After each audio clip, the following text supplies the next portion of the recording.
चीन की कोशिश भारत के अन्य पड़ोसियों को अपने पाले में करने की है। नेपाल के बाद अब उसकी नजर बांग्लादेश पर है।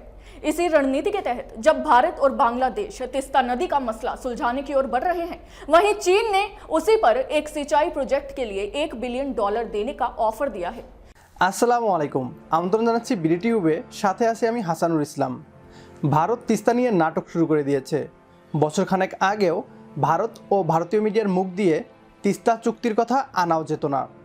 মাননীয় প্রধানমন্ত্রী বেশ কয়েকবার ভারত সফরকালে এই তিস্তার কথা তুলেছেন, কিন্তু আশা দেয়া ছাড়া ভারত বাংলাদেশকে কিছুই দেয়নি।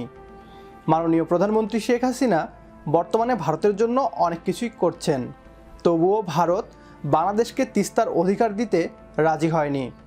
মাননীয় প্রধানমন্ত্রী শেখ হাসিনা বাংলাদেশের ভেতরে থাকা ভারতীয় জঙ্গি গোষ্ঠী যারা ভারতের ভূখণ্ডে আক্রমণ চালাতো, বাংলাদেশ থেকে তাদের প্রতিহত করে ভারতের কাছে তুলে দিয়েছে। আজ ভারতের নর্থ ইস্ট অংশ শান্তিতে আছে, কারণ বাংলাদেশ সেই সব জঙ্গি গোষ্ঠীদের ধরে ভারতের হাতে তুলে দিয়েছে। এই ভিডিওটি হয়তো অনেক ভারতীয় দেখছেন, আপনারা এর সত্যতা যাচাই করে দেখতে পারেন। এখন যখন বাংলাদেশ সিদ্ধান্ত নেয় চীনকে দিয়ে বাংলাদেশ তিস্তা খনন করাবে, তখন ভারতীয় সরকার ও ভারতীয় মিডিয়ার ঘুম হারাম হয়ে গিয়েছে। ভারত থেকে একের পর এক ব্যক্তি বাংলাদেশ সফর করছে। ভারতীয় মিডিয়া এখন চীন ও পশ্চিমবাংলার মুখ্যমন্ত্রী মমতা বন্দ্যোপাধ্যায়কে দোষারোপ করছেন। অনেক ভারতীয় মিডিয়া বাংলাদেশ ও ভারতের মাঝে তিস্তা চুক্তি না হওয়ার জন্য একসময় পশ্চিমবাংলার মুখ্যমন্ত্রী মমতা এবং অন্য সময় চীনকে দোষারোপ করছে। কি বলছে ভারতীয় মিডিয়া, চলুন দেখে আসি।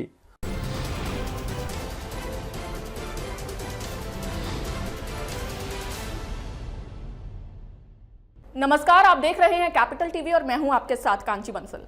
चीन की कोशिश भारत के अन्य पड़ोसियों को अपने पाले में करने की है। नेपाल के बाद अब उसकी नजर बांग्लादेश पर है। इसी रणनीति के तहत जब भारत और बांग्लादेश तीस्ता नदी का मसला सुलझाने की ओर बढ़ रहे हैं, वहीं चीन ने उसी पर एक सिंचाई प्रोजेक्ट के लिए $1 बिलियन देने का ऑफर दिया है। चीन के इस कदम पर क्या है बांग्लादेश की प्रतिक्रिया और इससे भारत की कैसे बढ़ सकती है चिंता, जानिए हमारे इस खास रिपोर्ट में। भारत ने चीन को विस्तारवाद की नीति में धूल क्या चटाई, अब चीन ने एक बार फिर भारत के खिलाफ साजिश करनी शुरू कर दी।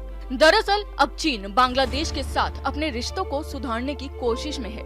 इतना ही नहीं, दूसरी तरफ पाकिस्तान भी बांग्लादेश के साथ अपने रिश्तों को बढ़ावा देने की जद में लगा हुआ है। इन सब के बीच भारतीय वायुसेना के प्रमुख air chief marshal RKS Bhadauria Bangladesh की 4 दिवसीय यात्रा पर रवाना हुए। वायुसेना ने बताया कि अपनी 4 दिवसीय इस यात्रा के दौरान वह बांग्लादेश की वायुसेना के वरिष्ठ अधिकारियों से मुलाकात करेंगे और वहां के प्रमुख अड्डों का दौरा करेंगे। भारतीय वायुसेना ने कहा कि यात्रा के दौरान वे साझा हितों वाले क्षेत्रों में हुई प्रगति पर चर्चा करेंगे तथा परस्पर सैन्य सहयोग और बढ़ाने के तरीकों का पता लगाएंगे। भदौरिया अपने इस दौरे पर स्वदेशी डिफेंस इक्विपमेंट्स के एयरफोर्स पर भी बात कर सकते हैं। उनकी बांग्लादेश यात्रा ऐसे समय में हो रही है जब बांग्लादेश और भारतीय सशस्त्र बल 1971 की जीत के 50 साल पूरे होने का जश्न मना रहे हैं। पिछले साल बांग्लादेश ने सिलहट में एयरपोर्ट टर्मिनल का ठेका चीनी कंपनियों को दे दिया, जबकि सिलहट भारत की उत्तर पूर्व सीमा से सटा है और संवेदनशील इलाका भी माना जाता है। भारत का लक्ष्य 2025 तक $5 बिलियन का रक्षा निर्यात करने का है। पिछले दिनों रक्षा मंत्रालय ने 152 स्वदेशी डिफेंस प्लेटफॉर्म्स की लिस्ट जारी की थी, जिन्हें एक्सपोर्ट किया जाएगा। इसके साथ साथ मित्र देशों की एक सूची भी तैयार की गई है। इन देशों की जरूरत के आधार पर भारत डिफेंस एक्सपोर्ट करेगा। इनमें अफ्रीका, हिंद महासागर क्षेत्र के अलावा एशियन क्षेत्र के कई देश शामिल हैं। पिछले दिनों चीन ने बांग्लादेश से कहा था कि वह साइनोविक वैक्सीन के क्लिनिकल ट्रायल का खर्च दे। इसके बाद बांग्लादेश ने भारत से मदद मांगी थी। भारत ने पिछले महीने 20 लाख डोज बांग्लादेश को भेज दी थी। इसके अलावा सीरम इंस्टीट्यूट ऑफ इंडिया के साथ 3 करोड़ डोज की डील भी हुई थी।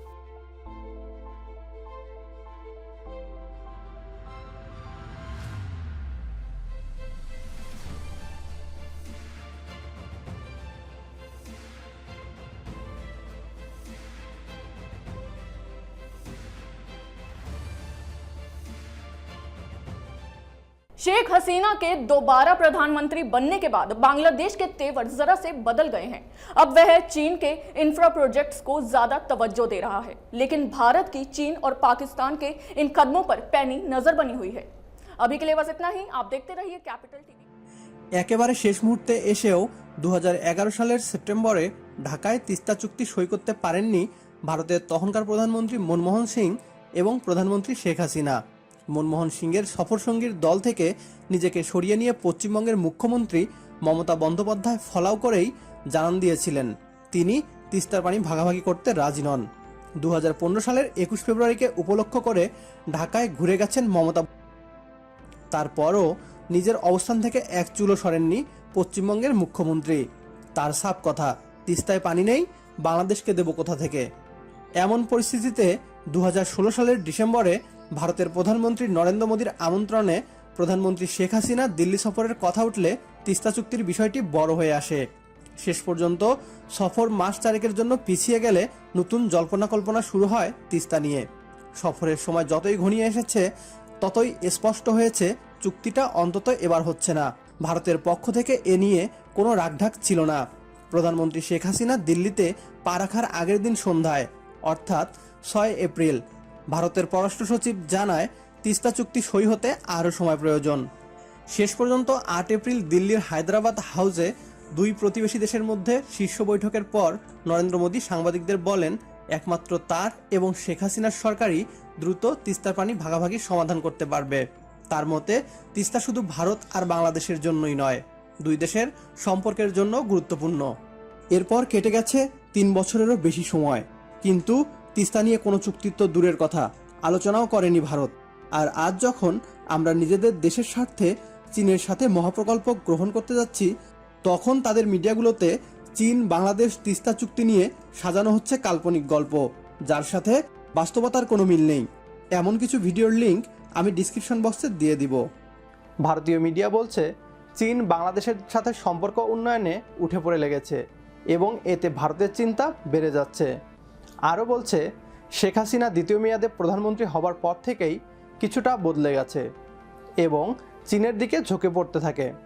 এখন কথা হচ্ছে বাংলাদেশ চীন সম্পর্ক নিয়ে যদি ভারতের এতই মাথা ব্যথা, তাহলে তারা তিস্তা চুক্তি করলেই পারে, কিন্তু না, তারা সেটা করবে না।